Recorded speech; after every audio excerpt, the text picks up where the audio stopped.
So for this episode of Sailing Solo at 70, I am out on the water again.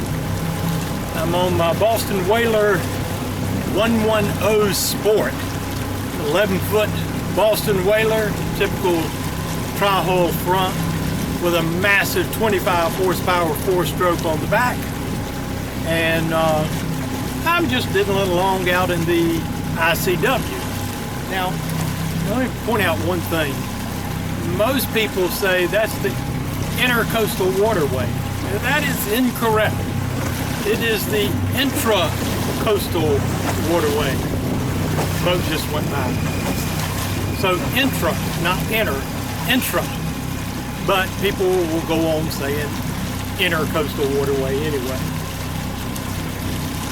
When I last left you, I had arrived in San Juan and had gotten to the hospital. So we're going to pick up the story there of what happened from there up until today, which is September 12th, 2022. This is the story of a boy who in his teens started selling sunfish. In his 30s, he sailed with a friend on his Catalina 27. In his 40s, he bought a Hobie 16, which he sailed every year at the beach for a week. Also in his 40s, he bought a Catalina 27, followed by a Morgan Out Island 41. He sailed the Morgan Out Island for more than 16,000 miles until his 60s when he sold it. He then bought a Hobie 21 SE, which kept him happy for a while, but then he bought a Beneteau 50.4, which he started sailing. And he's sailing it by himself. So Sailing Solo at 70 is me, David Fansler. Only now I'm 71. I got to the hospital in San Juan, and there was a line waiting to get into the ER. It was quite a few people there. There was about 4 people in front of me. And I'd been there a half hour before the first person was taken. And I thought, Lord have mercy, this is going to take a long time. But after the first person went, then it went fairly quickly. Once I got in and checked in, I went into a waiting room. And after a few minutes, they said something in Spanish along with my name. And I didn't know what they had said, so I got up and started to head one direction, and a gentleman who I had no idea who he was said, Senor, no, go this way. And he pointed me to another door that I went into, and that was the right door. Again, the friendliness of people that I have run across everywhere as I've traveled across the world. They first checked me for a head concussion, asking me if I was dizzy, nauseous, headaches, and none of that I had. So they went on to the elbow and took me to a trauma room, and they explained they were going to give me morphine to ease the pain, and then they were going to give me something to knock me out for about 20 minutes. And I don't keep up with medical names, but it's Pemferol, or something like that. And they went on to tell me that the stuff had side effects, and one of them was it would cause you to stop breathing. But they had all the equipment for CPR, so nothing to worry about. Well, there was 1 male and 4 younger females, and I asked if I got to choose who gave me the CPR. They all laughed at me and said no.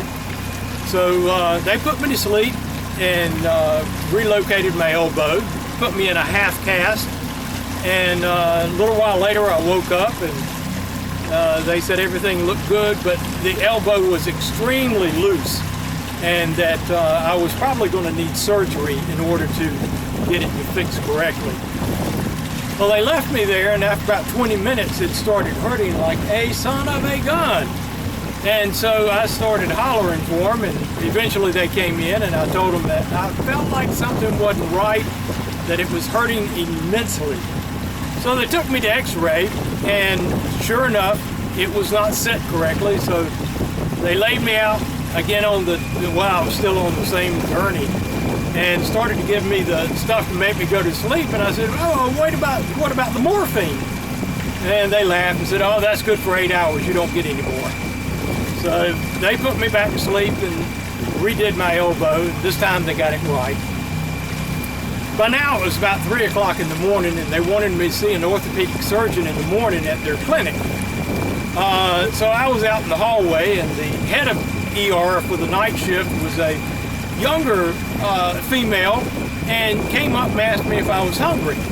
And I told her, well, I've not eaten anything but crackers for the past 2 days because I was thinking y'all might have to do surgery, and I didn't want to have to wait on that or be nauseous from it. So she asked if I would like something to eat, and I said yes, and she went out and got me a hot sandwich and some juice, which I found very humbling that the head of ER would go and do that for me. Later that morning, there was a change of shift, and the new head of ER for the day shift was a gentleman who came up and said, well, I understand you had an interesting time. And I said yes, and he asked me how I was doing, and I said it was fine, and everybody here had been really nice.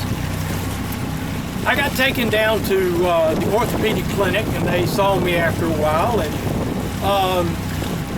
the orthopedic surgeon said, yes, we feel like you need surgery and we need to go ahead and schedule it. And I said, no, because I'm going back to North Carolina on Sunday. This was Friday, and I'll have it done there. So back up to the emergency area, and by now it was noon or a little after noon, and I told the head of ER that my wife was supposed to have landed around noon, but I couldn't call her because my phone was dead. So he handed me his phone, and I called Mary, and she answered, and she was on her way to the hospital, and that was quite an ordeal for her. But she got there, and I found her on Fine Phone that she was outside the hospital. And the head of ER went out and found her and found a place for her to park, and then came in and went through the discharge process with me. And so it was about 3 o'clock at this point, and I'd been there since 10 the previous night. So he wheeled me out to the parking lot where Mary was. It was the first time I got to see her in 6 months, and oh man, it was such a great feeling to be in her presence. We left there, went out to get something to eat. We did a round on Saturday, and then Sunday we packed up and went over to Immigration and Border Patrol and checked in with them and checked out with them, and then headed to the airport and caught a plane. One thing that Mary did was to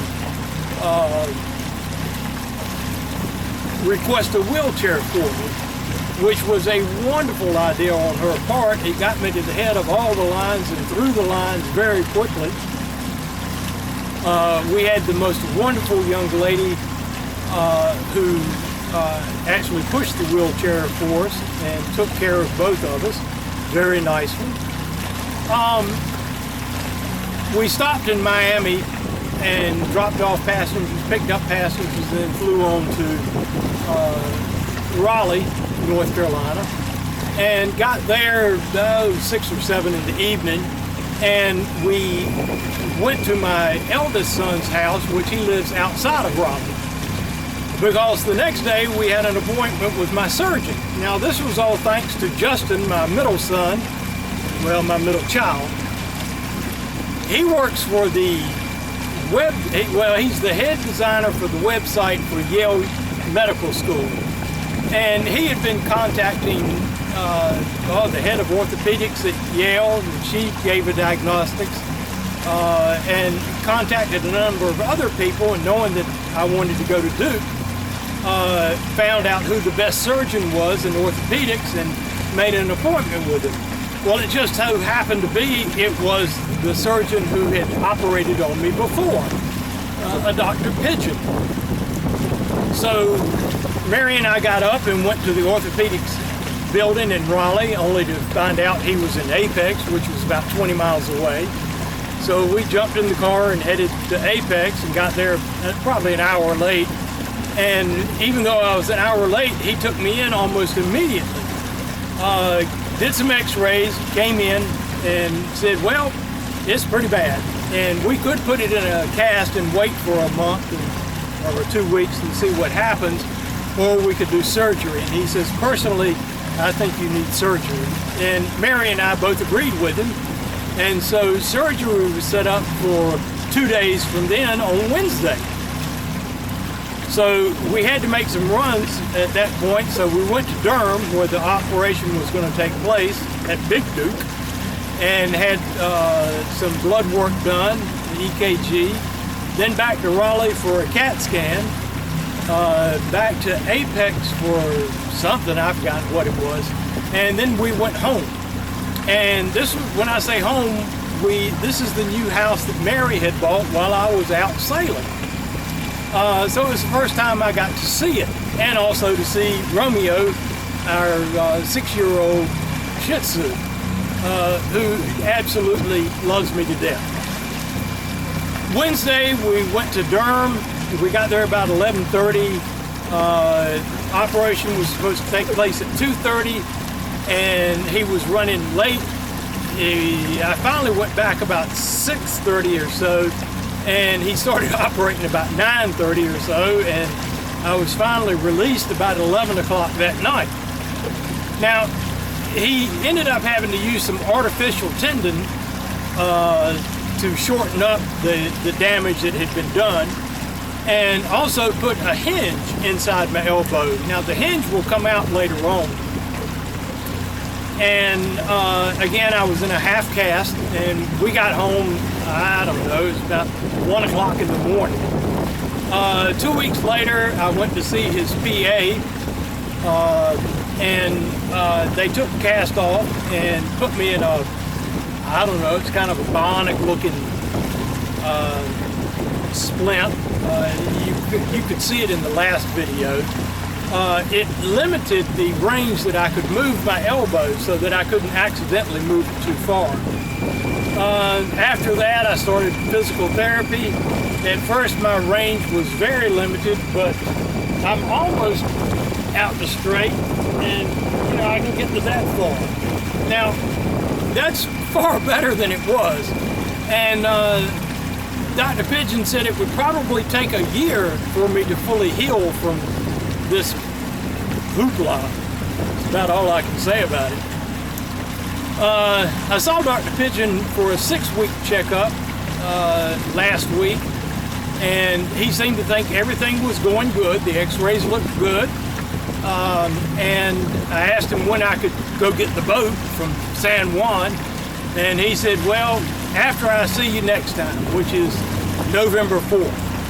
So the boat's still down in San Juan being taken care of by Armandio, and I will be heading down shortly after that, after my November visit with Dr. Pigeon. Actually, I've got a November 10th sleep study. As I probably mentioned before, I have a bad case of sleep apnea, and the mask that you wear and all that just burdens me to death. I can't sleep with it.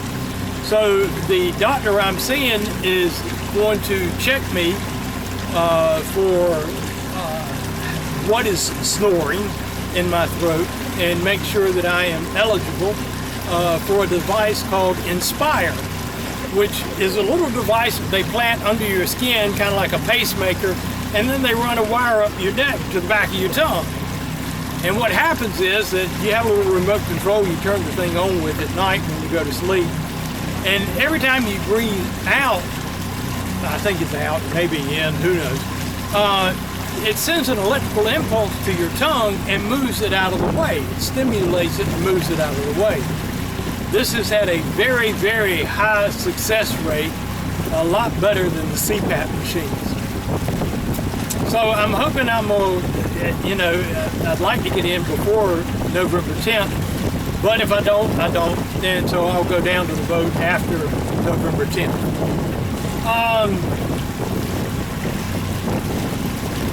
Not much else happening. I'm looking for a workshop here. I've got a place to bring the boat to when I come back with it. which is going to be around Thanksgiving, it looks like. So anyway, everything's good. My recovery is going well. I am able to do things I wasn't able to do after the surgery. I've got much more movement of my arm. Chances are I'll never be able to straighten it all the way out or pull it all the way back in. But, you know, that's the price I pay for being a dodo and going up the mast in the middle of the ocean while I was sailing. So, anyway, next episode, I hope to do an interview with my wife and get the perspective from her view of what it was like to be without me for 6 months and the struggles that she went through as a sailor widow. So anyway, until next time, if you enjoyed it, hit the like button. Better yet, hit the subscribe button. Tell your friends about it. And we'll see you later.